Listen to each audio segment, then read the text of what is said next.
Hola oyentes de Radio Sefarad, nos encontramos nuevamente con Pablo Dresik para seguir hablando de libros o de revistas, en este caso, de filosofía judía, nuestro anaquel. ¿Qué tal, Pablo? ¿Qué tal, querido Jorge? ¿Cómo estás? Sí, efectivamente, hoy vamos a colocar como se, como se precia para toda buena biblioteca y sobre todo para todo buen anaquel de una biblioteca imaginaria de pensamiento y de filosofía judía. No solo una buena biblioteca tiene una sección de libros de referencia que no salen de la biblioteca, que no se prestan, sino que también tiene una buena hemeroteca.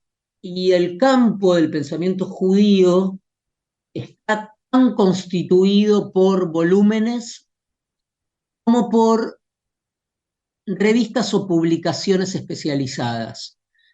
Hay toda una historia de muy importantes revistas dedicadas al pensamiento judío.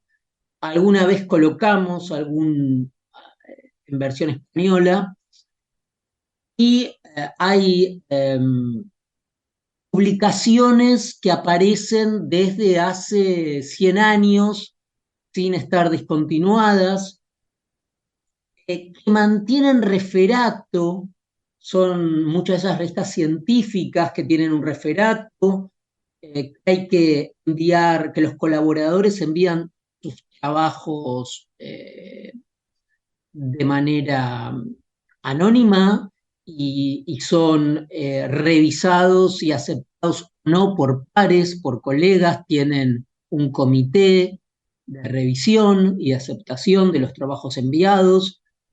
Eh, con todo esto quiero decir que generalmente un trabajo, un ensayo sobre filosofía judía, sobre pensamiento judío o sobre pensamiento o filosofía en general, publicado en una de estas revistas, tiene, entre comillas, más garantía de calidad que muchas veces un libro. De modo que esto es para decir que realmente cobra importancia, ¿no? La publicación. En este caso es una revista, una publicación, Bamidbar, que se publica desde hace varios años en inglés. El subtítulo de la publicación es Revista de Pensamiento y Filosofía Judía, y entiendo que es una de las mejores, de las más exigentes publicaciones en el campo de estas cuestiones. Eh, es una publicación que se imprime en Viena, que se distribuye por toda Europa y a veces también, si uno lo solicita, llega a Latinoamérica y a Estados Unidos, por supuesto.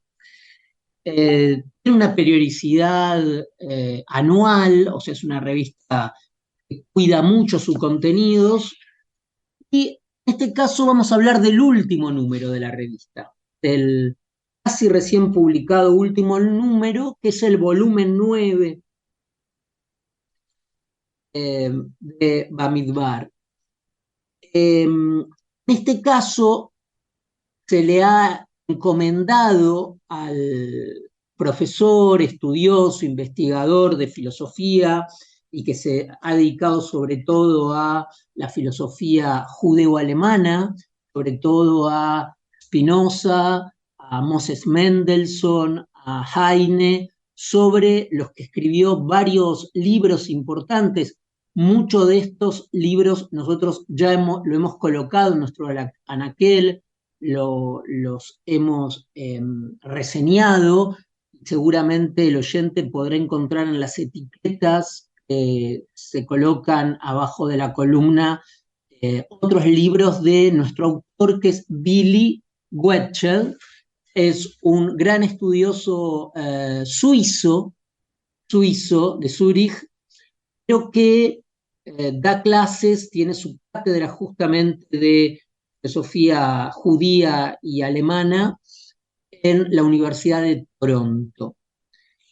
¿Por qué recomiendo a los oyentes especialmente este último número curado, editado por Billy Wetchell? Porque está dedicado a un tema muy particular, muy nuevo, y lo que voy a decir es una contradicción, un oxímoron, pero es un tema nuevo en un texto del siglo XVIII de Moses Mendelssohn. Es decir, hay un concepto, una noción que es la de escritura viviente, que es el modo particular como Mendelssohn caracteriza la tradición judía, el judaísmo, como una escritura viviente, que es realmente una ruptura, no solo con las nociones heredadas y tradicionales del siglo XVIII, del siglo XIX, del siglo XX, sino que hoy constituye esta noción del siglo XVIII, del 1700, una herramienta para pensar de una manera absolutamente novedosa sobre toda la tradición judía, pero en general muchas tradiciones filosóficas y religiosas. ¿Por qué? Mendelssohn, Moses Mendelssohn, el famoso filósofo de la Haskalah, amigo de Kant, al que le dedicamos varios anaqueles,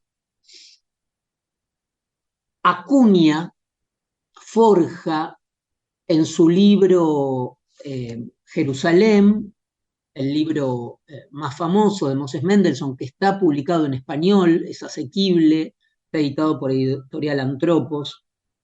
En ese importantísimo libro acuña el término escritura viviente para caracterizar el judaísmo, a su concepción de lo que sería el judaísmo. La idea de escritura viviente significa que el judaísmo no se caracteriza por una doctrina, no se caracteriza por una doctrina escrita, tampoco por una doctrina oral, sino por actos, por una praxis. La atención que pone Mendelssohn es a los actos ceremoniales. Todos los actos ceremoniales, la praxis, las mitzvot, no serían meros mandamientos escritos, sino serían actos, acciones, praxis, comportamientos. Y fíjate, Jorge, que esa idea engancha con toda una idea hipermoderna, supermoderna, del lenguaje como actos performativos. Es decir, el judaísmo no sería ni una ley escrita, o no estaría constituido básicamente por un conjunto de leyes escritas, sean las que fueren, ni por una ley oral, ni como en el cristianismo, por una apelación a los sentimientos, al amor, a una interioridad, sino por actos. Esos actos, que son los actos de la tradición, lo que se hace, no solo en las fiestas, sino la manera de hablar, las acciones, constituyen un ensamble, un conjunto viviente, es un lenguaje viviente constituido por actos performativos o acciones. Tiene esto mucho de musical, encuentro yo también, ¿no? De modo que, por supuesto que esta noción,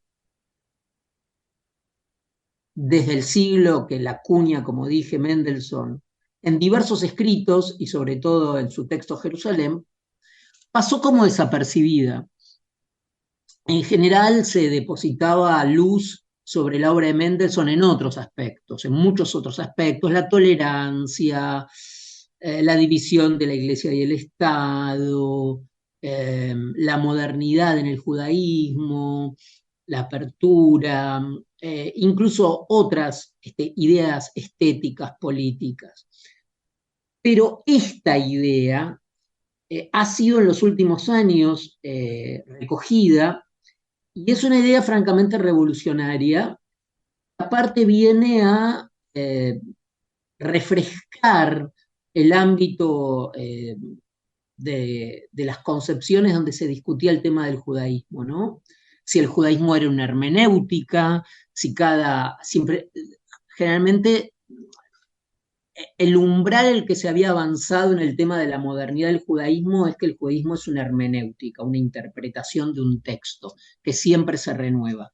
Pero en la idea esta de que es una escritura viviente constituida por actos como actos ceremoniales, como leyes ceremoniales, pero como actos, como performance, en este acto performativo, lo que aparece es que cada vez que se repite ese acto, hay una, valga la redundancia, una repetición, pero también una diferencia, porque nunca ese acto es repetido de la misma manera.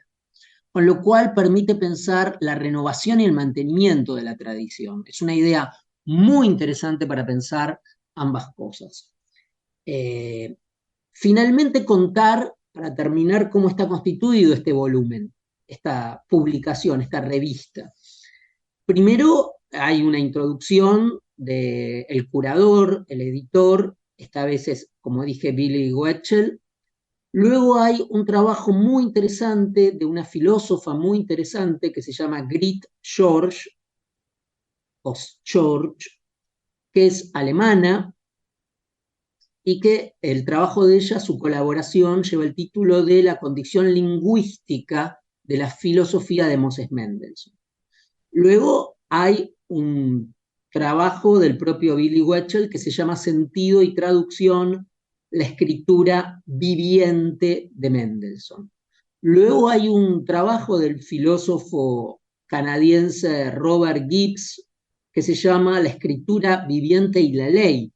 Luego hay un trabajo inédito en inglés y en español del propio Moses Mendelssohn que se llama La estatua, una alegoría psicológica de una visión onírica.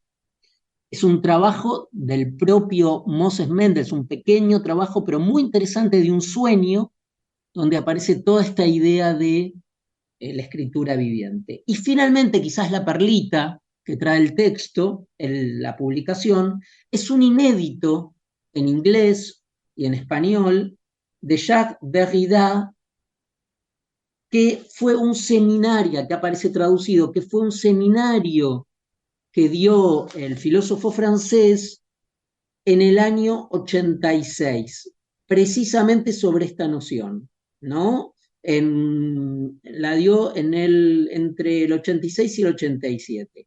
Y aquí aparece sobre Mendelssohn y la escritura viviente, y acá aparece por primera vez traducido. De modo que colocamos esta publicación tan meritoria, que trae algo nuevo.